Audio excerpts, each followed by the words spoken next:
A lot of times when we do see Black and brown people in art, it is portrayals of Black trauma and war and slavery. And so I think visual art contemporarily is creating things where we see color and we see life where we otherwise wouldn't.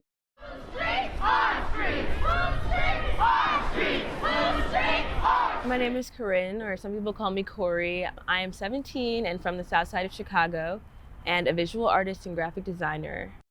I'm very grateful to my family for exposing me to art at a young age of Black and brown people, because a lot of times people's first experiences with art are in museums of stolen art and art of white people, of European people, and I think having those depictions in my home kind of inspired me and realized that Black people, brown people are in art and do art.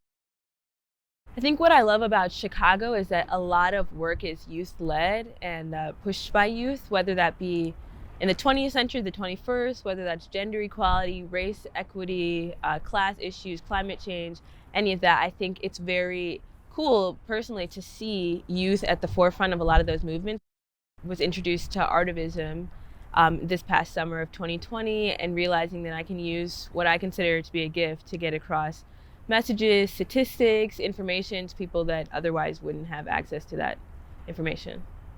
I try to make it very accessible and understandable to people. I think that's very important because a lot of times we have art that's a little overcomplicated or a little too deep, and it's a little hard to understand for a lot of people.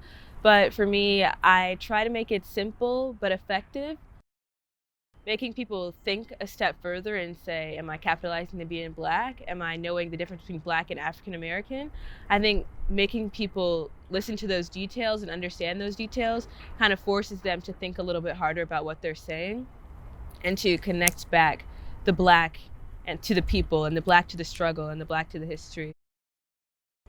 Art is only a herald for the movement. It's only here to amplify it, and to not kind of get lost in what you're creating and what you are saying, but to amplify what's already been said and what already is out here. I think the point is to get people to where we are, and to get people to see what we see, and to not make these bold, like crazy statements that try to get a little too deep or try to get a little too complicated, when issues are very simple and very easy to understand. It's just a matter of getting people to want to understand it and to put in the effort to understand it.